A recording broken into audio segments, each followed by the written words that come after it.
Continuamos con esta entrevista con el prestigioso joven abogado Manuel Fermín, doctrinario, postulante en los tribunales del país. Para cerrar un poco este tema, también me puse a revisar el artículo 212. ¿Se le puede obligar una ley, por más fundamental que sea, obligar a la Junta Central Electoral a organizarle primarias a los partidos políticos? No desborda ese artículo conforme a lo que yo chequeé. Yo simplemente soy un pino nuevo, un principiante en esto y lo veo. Ese ¿no? es otro aspecto también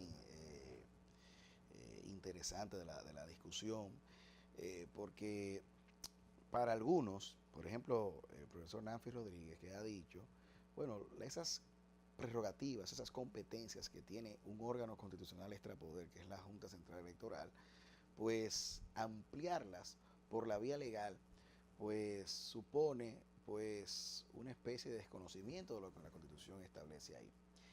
Yo no quisiera ser tan drástico en cerrar esa posibilidad de que el legislador orgánico, por ejemplo, en este caso, Extienda pues, esa competencia. competencias, porque eso es algo que yo creo que ya es admitido en el Estado constitucional como lo conocemos, al menos en nuestro diseño. Lo que no puede evidentemente el legislador es contrariar. Por eso uno tiene que ver lo que son las facultades que tienen estos órganos, reitero, órganos extrapoder, que tienen entonces una autonomía reforzada por la Constitución. Eso es lo que digo. Y entonces ahí es que hay que ver esto. Hay también un tema con el tema de la facultad reglamentaria de la Junta Central Electoral, que aquí se ha hablado mucho de esto. Hay que ser muy cuidadoso hasta qué punto el alcance de esa potestad reglamentaria que no pueda desbordarse y entonces afectar unas reservas de ley que hay dispuestas por la Constitución, por ejemplo, para el ejercicio de los derechos fundamentales.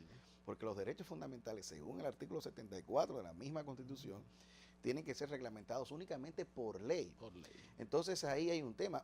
Yo digo que la naturaleza orgánica de esta ley viene precisamente porque y eso se es reforzado con el 112 que habla de que las leyes tienen que ser de carácter orgánica para derechos fundamentales. Y evidentemente que estamos frente a derechos fundamentales, los que estamos hablando en esta ley de partidos políticos, empezando por el derecho a la libre asociación, que es el que se quiere desconocer totalmente, se quiere tergiversar también de una forma malsana, yo digo. Yo hablaba con un profesor en días pasados que vino aquí y él no podía creer que se estaba dando esta discusión aquí. Sobre todo porque nosotros tenemos un diseño normativo de la regulación de los partidos políticos que no dista mucho de lo que hay en la región. Claro. La gente pone a veces el ejemplo de Argentina, pero en Argentina los partidos todos decidieron no impugnar esto, no llevar a los tribunales esto. De hecho, hubo algunas personas vinculadas a partidos que incoaron una acción de amparo. Y el tribunal de primer grado les dio razón y dijo que no podía violarse la libertad de asociación de los partidos porque era algo ya enraizado en la doctrina constitucional argentina, hablando de la naturaleza jurídica del partido. Pero ¿qué ocurre? Que en la Corte Federal Electoral, que es con una sala de la Suprema Corte de allá, una sentencia muy interesante, larguísima, pero ¿qué es lo que hace? Bueno, mire, esa persona que impugnó no tenía legitimidad. Claro. No se mete a analizar el fondo de la cuestión, sino que dice la persona no tenía legitimidad. Evidentemente es una salida política con una solución un poco la calidad de la persona. Procesal, una solución jurídico-procesal. Pero no es que dice que no sea inconstitucional. Aunque ellos hacen una especie de, le dan un barniz. Sí, exactamente, para no tampoco salir tan...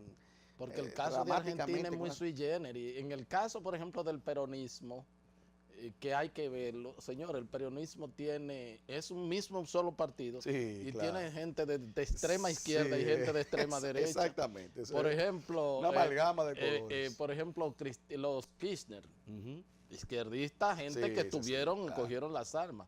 Pero entonces está también, ¿cómo se llama? El que fue presidente. ¿De la Rúa? No, la Rúa fue de... No, el otro que fue presidente. Al principio de los 90. a principios No, de los... Menem, claro. Sí. Menem Claro, sí. es del mismo partido. Claro, sí, un hombre de derecha. Y es un hombre, sí, pero de derecha. Entonces, conservador, para armonizar todos esos intereses, claro. es que se dice, bueno, vamos, porque las tendencias son partidos, Claro. casi partidos nacionales con posiciones. Por eso es que ha ganado gente de derecha y gente de izquierda. Claro, exactamente. Y el caso de Chile, que fue por el asunto de la concertación, que eran un grupo de partidos, y entonces tú no podías hacer una primaria cerrada ahí. Claro. Pero de hecho también fue declarada inconstitucional. Sí, fue declarada inconstitucional O sea, después. Es que esto no amerita una discusión mayor. Pero yo digo lo siguiente, Héctor. Yo invito a quien sea, tome la doctrina española. La doctrina española, que el artículo 6 de la Constitución española es el que regula los partidos, es muy similar al dominicano, muy similar. Oye, naturalmente hay cuestiones de semántica que son distintas, sí. Pero es muy similar, básicamente. Entonces, usted coge la doctrina española. Profesores que citan, muchos de mis amigos, no leyeron entero el libro, no lo ven bien. Entonces, los mismos profesores, por ejemplo, citaban un profesor español, Marcos Pérez Maceo, que tiene un tratado, yo creo que la obra más importante de todo esto, porque se llama así precisamente, la elección de los candidatos, entonces del plano constitucional. Y ese académico, ese profesor, verifica todo, analiza todos los escenarios posibles.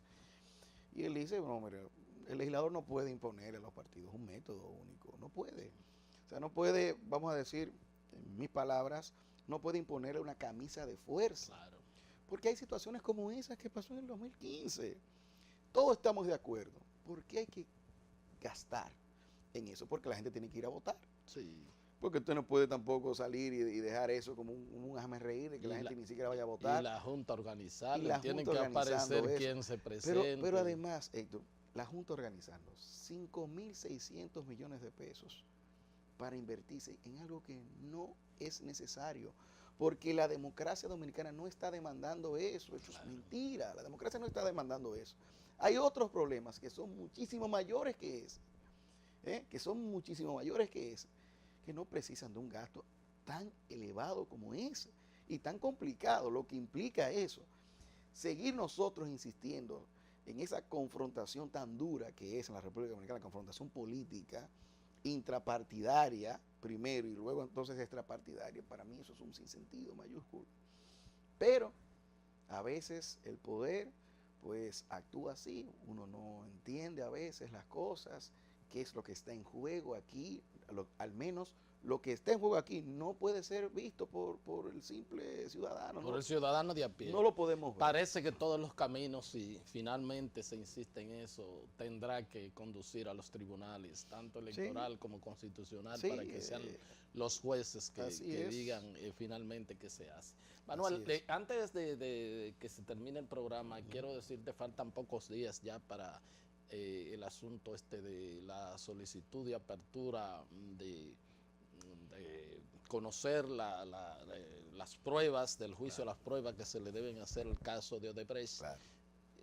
Con lo dice el Ministerio Público, que ha preparado sin quizás el expediente más completo en toda la historia contra la corrupción en el país. ¿Qué tú has visto más allá, si ha tenido acceso a algunas informaciones más allá de lo que se conoció en las medidas de coerción? ¿Qué reforzamiento? Bueno, Héctor, eso es una excelente pregunta. Yo particularmente como abogado que he sido del señor Rondón, pues hay un tema que yo creo que es impensable que todavía en un estado constitucional como el nuestro, pues se decida avalar un secretismo en la investigación. Es decir, no abrir la investigación a quienes están llamados a participar de la misma, que son los imputados, porque son quienes van a soportar o que están soportando el peso de una investigación, de una persecución estatal. Entonces, que se decida incluso con refrendamiento judicial, porque jueces han refrendado esto de una pretendida prerrogativa que tendría el acusador para entonces limitar la información a los imputados. La información del proceso se limita a los terceros, pero nunca, nunca a un imputado. Y entonces yo he visto esto con asombro, como uno, entonces, el abogado y los imputados, entonces tendrán que sorprenderse con lo que salga ahí el 9 de junio o antes. O sea que estamos en el viejo esquema de investigación donde sí. Había una investigación secreta y sí. El imputado no conocía de qué se le Eso estaba. Es una cosa increíble. Mira, Héctor, la Corte Constitucional de Colombia ha dado decisiones explicando muy bien ese derecho que tiene el imputado a participar de todos los actos de la etapa preparatoria. Porque luego, Héctor, cuando se presenta esa acusación ya que concluye la etapa preparatoria, el imputado solamente tiene 5 días para responder eso. ¿Por qué es tan poco ese plazo? Porque se supone, ese legislador supone que durante toda esa etapa preparatoria ya usted ha tenido conocimiento de todo esto y ya lo que se trata es un tema de hacer algunas objeciones de forma, pero nunca. O sea, te le dan 5 días para enfrentar una investigación de más de un año secreta para responder. Que estaba completa cuando se presentó la solicitud de medidas de coerción, estaba todo muy bien y ahora resulta que está aún mejor todavía, pero uno no sabe en qué sentido está mejor o peor. Bueno, pero lo único que se ha visto es el triste espectáculo de anunciar que habían unos comunicadores involucrados. Sí. Esa escaramuza mediática. Esa escaramuza que se armó ahí, que a mí me parece algo muy extraño, porque no es que un periodista esté exento todos estamos de responsabilidad penal y de ser investigado, pero es extraño la forma como eso se hizo, en el momento que se hizo. Entonces obviamente que van a salir esos cuestionamientos legítimos de por qué ahora, cuando hay tantas cosas ahí que no se han investigado y cosas que uno no entiende cómo es que se va a solventar, se va a sustentar ese expediente acusatorio, porque entonces la Cámara de Cuentas dice que no estarán los informes, sí. Esos informes, ¿qué dicen esos informes? ¿Qué van a establecer? Y entonces cuando eso se venga a presentar, nadie va a poder ver eso, sino cuando se presente a lo mejor una acusación. No creo que dé tiempo para eso tampoco, porque ellos tendrán que recibirlo y examinarlos y ver cómo lo utilizan. Entonces, son cosas, y además, de verdad. Esos informes por ley primero tienen que irse donde las personas que dirigió para que hagan los reparos del lugar. Yo no quería ni siquiera decir eso, Héctor, para no quizás adelantar algo que ya yo, por ejemplo, en otros casos he advertido y que evidentemente la propia Cámara de Cuentas ha dado razón a eso. Es que usted no puede hacer eso al margen de quienes puedan resultar afectados por los resultados que se tienen que conocer ahí. La opinión y tienen que ver la explicación que ellos dan sobre tal situación. Bueno, Manuel, tenemos temas para seguir analizando. Gracias a ustedes por haber estado con nosotros y será pues hasta otra entrega de su programa de Entero Crédito. Hasta entonces.